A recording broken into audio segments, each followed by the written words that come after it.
We need to know what's going on in the market, and we need to know it in reality, not just in guessability. And professionals give us that information.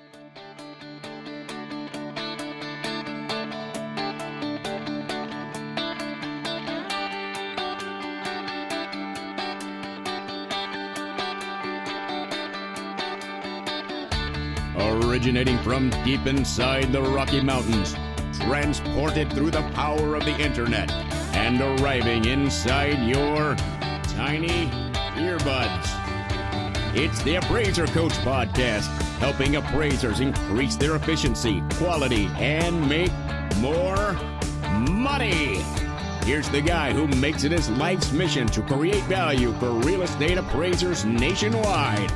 Your host and the Appraiser Coach, Dustin Harris. And welcome to the podcast, everyone. So here we are in the midst of COVID-19 still, maybe forever, right? I want to share with you the top 5 things that I've learned through this process that I think can be helpful to us moving forward. I want to pause here and remind you, sponsored, of course, by OREP Insurance. Folks, who is your E&O right now? Check them out and then look at OREP. I promise you, you're going to get better service, better benefits with OREP. OREP.org is where you go. It's OREP.org. A la mode is the service that I'm using to type up my appraisal reports. It's not the service that I use to do my appraisals. That's standard one, but it certainly helps me with the report side, and it makes me more efficient, and it will help you as well. Go to alamode.com or call them at 800-ALAMODE. And finally, we're sponsored today by a great company called DataMaster. DataMaster saves you time. It saves you energy. It saves you running around doing data entry or paying someone else to do it. Approximately 45 minutes on every report can be saved with DataMaster. Well worth the investment. DataMasterUSA.com is where you go. DataMasterUSA.com. All right, folks, we're going to talk today. Yes, we're still talking about the pandemic. It's still out there, believe it or not. For those of you who have gotten back to work and your economies are starting back up, hallelujah, there's still some things we're dealing with. And many of us are still choosing to not go in homes. Others are choosing to go in homes with protocol and wearing masks, not touching anything, having them open up doors and turn on lights. There's lots of decisions being made out there, and these are critical decisions. We have to balance out health and safety on one side and even perceived health and safety, right? I mean, there's argument out there. If you're wearing gloves but you're not touching anything, is there really a reason to wear gloves, right? I mean, I've heard these arguments, but from a business perspective, does it make the homeowner feel more comfortable when you have gloves on, even though you may not be touching anything? Well, probably. And so is there an argument to be made that from a business perspective, from a PR perspective, at least, if it's not a health issue, maybe we're making some decisions that, need to be made during these weird and strange times. Bottom line is, folks, we are all in this, and I'm not going to say we're all in this together because we're not. What's going on in your state? And I understand they're seminal, but folks, if I hear that phrase one more time, we're all in this together, I swear I'm going to reach through the radio and strangle somebody, right? We are in it, yes, we're all in it, but not together. What you're experiencing in your neck of the woods may be different than what I'm experiencing in my neck of the woods. And the decisions that I'm making for my business and my family and my own personal health and those of the individuals that I come in contact with might be very different than the decisions that you are making. And if there's anything I can say, folks, let's have respect for one another and the decisions that are being made. What someone chooses to do with their business, and I've heard it on both sides. What do you mean you're not going into houses? That's ridiculous. I've heard it on the other side. What do you mean you're going into houses? That's unsafe. I've heard them, folks. Stop. Okay, just stop. Just be kind, be respectful. What you make as a decision for your business is your decision. And there's consequences on either side. And I highly respect those who are choosing to do one thing, and I highly respect those who are choosing to do another thing. But the bottom line is, and I love the opportunity, as a serial entrepreneur, I'm constantly looking from the vision side of things. I'm constantly kind of above the trees looking down and saying, okay, I get what we're doing in the trees. I get the things that we're experiencing, but what have we learned from this pandemic? Are there some lessons that we can take away from these crazy times and these situations that we're running through? And more importantly, not just are there things that we've learned, but they're things that we can apply moving forward. Because this pandemic is not going to be around forever. There's going to be other catastrophes, if you will. There may be other pandemics, but there's going to be other things that will happen with the market. I mean, what happens once the moratorium on foreclosures expires this fall? I have heard from many individuals that there is an expectation that foreclosures will rise. I think that can be expected. How much? I guess it's yet to be seen. Some of us have not experienced a big change in the market, and some of us say, well, it's probably too early to tell, Dustin. I'm certainly keeping track of market stats. I'm certainly keeping track of what's going on in my local market. I feel that it's incumbent upon me to do so as a professional. And there are things that we can take from this situation that I believe can be applied. And yes, I know it sounds hokey, but make us better in the long run. I want to share a few of those with you today. These are not necessarily in order of importance, though they kind of are. In fact, I'm going to start in fashion that is typical of these checklists with number 5 and move to number 1. But they could probably be reordered. This is certainly not an all-encompassing list as well. There are other things that could be added, and some of these that could probably be tweaked as well. But these are some of the lessons from the 5,000-foot level that I've learned in the last few weeks as it has to do with appraisal and valuation from a professional standpoint. Number 5, ready? Even though I've seen some challenging things from individuals, and frankly, I could probably say the exact opposite of what I'm about to say in some very limited circumstances, number 5 is people are good. You know, I have found that through this process that people are very understanding, that when we set up appointments, though some may not want us in the property, they do understand that the lenders have some type of protocol that they've got to follow with certain loan types and loan to values and all of these other matrices that they look at to figure out what is needed, what is not. My experience, with few exceptions, has been that people are good. People are understanding. When we explain to them that we will be wearing gloves, that we will not touch anything, that we will be wearing a mask, that we will social distance, I have found that people in general are very understanding. I think they're obviously concerned about their own health, but they are also concerned about my health and the health of my family. They, yes, want to get this process done. And some of them question, well, is it really necessary for the appraiser to walk through the property? And on the flip side of that, we've used tools such as the ANOW walkthrough tool, the total observation tool, and they have been very understanding of that as well. Now, they're not always well skilled in how to take pictures. I had one the other day that had a person, not a photo of a person, but a person in every single photo that they took. But for the most part, they're understanding. They are willing to accept change. They're willing to do things a little bit differently than they've done in the past. And number 5, again, is people are good. Number 4, this is probably, well, it's definitely something that I knew before, but during the pandemic, I have realized this more and more, and that is that we need each other. And I'm not just talking about humanity, though there is obviously something to that, but I'm talking about we as appraisers need each other. Now, we live and work in an environment that is, let's be honest with you, kind of strange. Now, I think any industry out there has this sense of secretiveness, right? This sense of I don't want to share with you what I do in my business for fear that you might steal it, for fear that I might be criticized, for not knowing, right? And sometimes we see this out there in the blogospheres where somebody will say something and they'll share their opinion, and God bless them for it, right? Thankfully, people are willing to share information and be willing to put themselves out there and really kind of paint a target on their back, if you will. I'm so grateful for so many of you who are putting out podcasts and blogs and commenting on the forums and just being willing to share information. But more than ever, I realize that as a profession, we can't afford to be introverted. We can't afford to stay in our appraisal caves with our heads down, punching through all of this stuff. I'm going to use that word, stuff. It's a family-friendly program that's coming at us. And by stuff, I mean the changes with the GSEs, the changes in scope of work. We did a drive-by, and they come back and say, why did you do a drive-by? You should have done a walkthrough. And we explained why we did a drive-by instead of a walkthrough. And these scope of works are changing constantly. The data that we are collecting, right, is it credible? Well, how do you know what credible means? How do you know what changes are allowed and which ones are not? How much of an authority figure can the appraiser be in the bottom line? Certainly, they make the decision when it comes to scope of work, but at what point do you need to walk away from an assignment? All of these types of things, it has been absolutely essential. And yes, I use that word purposefully, essential, for us to talk to one another. No one person, let's be honest, can do this alone. I dare you to look through all of the work and all of the papers and everything else, this information that are coming from your clients, from the GSEs, and from others, and understand them alone. We need each other to help us synthesize and synergize to make sure that we are the best that we can be. Folks, and I love the fact that appraisers have been very willing to share. My all-star team has never been as active as it is right now. Daily, usually a couple of times a day, there are posts being made, questions of individuals. Well, I thought it was this way. Why are you guys doing it this way? And what should I be doing? And here's the cool thing about the All-Star team. You're never going to be criticized or mocked. No one's going to roll their eyes at you for asking a question that might seem obvious to someone else. Quite the opposite. They are there to help. They are there to lift. They are there to give information. They are there to encourage and cheer us on. It is an awesome, awesome community. So number 4, we need each other. Number three, appraisers have choices. Now, certainly I knew this before the pandemic, but I think it has been made very, very clear as we have gone through this, that appraisers are the ultimate authority when it comes to scope of work. Yes, your client is going to tell you to jump, and yes, you might ask how high, but no, you don't have to.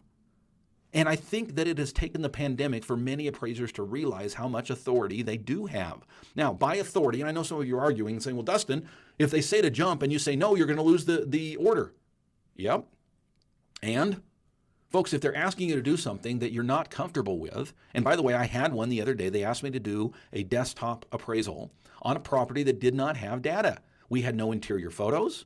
We had very limited information from the county. There was no MLS listing that we could get information from. There was no point of contact that we could make a call to and interview them. There was really no record of this property anywhere other than the very basics.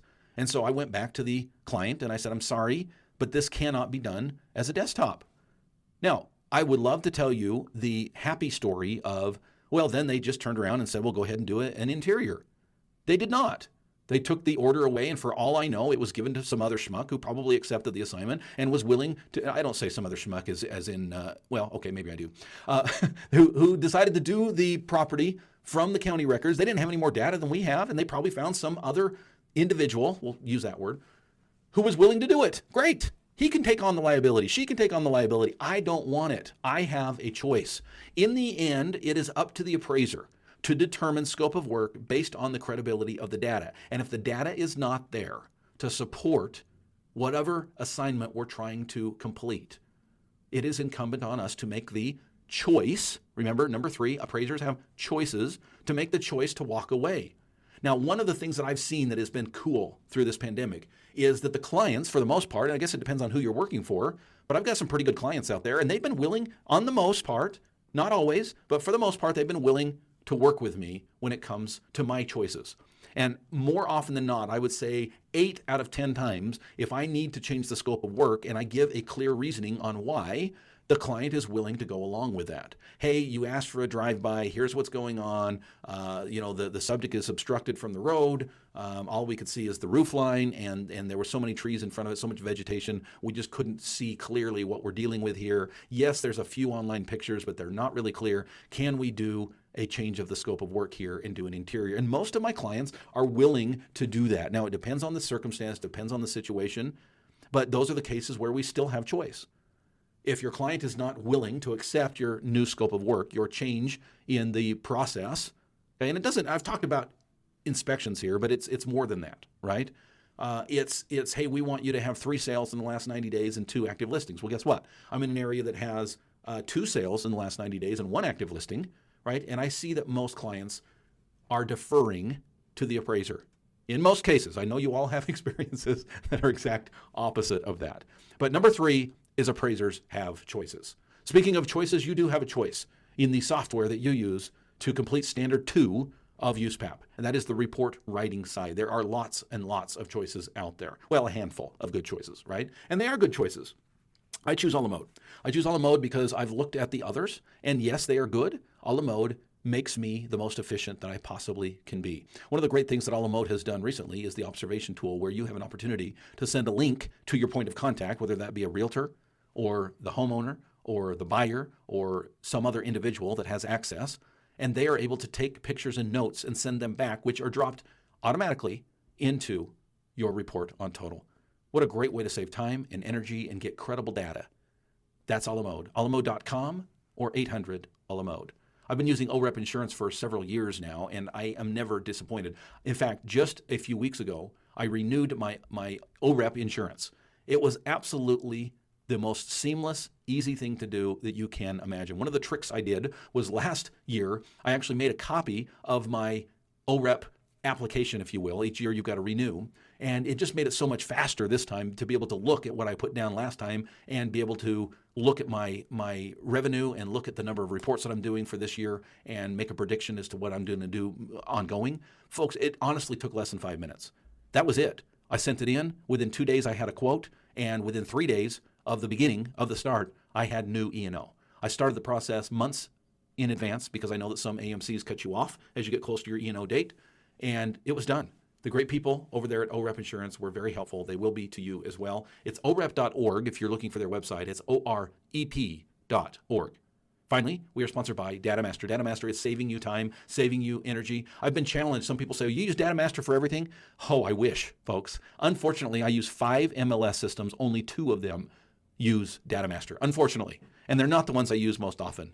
But I'll tell you, when I use DataMaster, it is amazing, and it truly does save me about 45 minutes per report. Now, just like me, you need to find out on their website if they cover the MLS that you are currently using, or in my case, MLSs that you're currently using. Now, even if you're using 2 or 3 MLSs, again, in my case, I use 5, if they at least cover one, folks, trust me when I say it is worth the investment. Go to datamasterusa.com, find out if they are in your area, and if they are, what are you waiting for?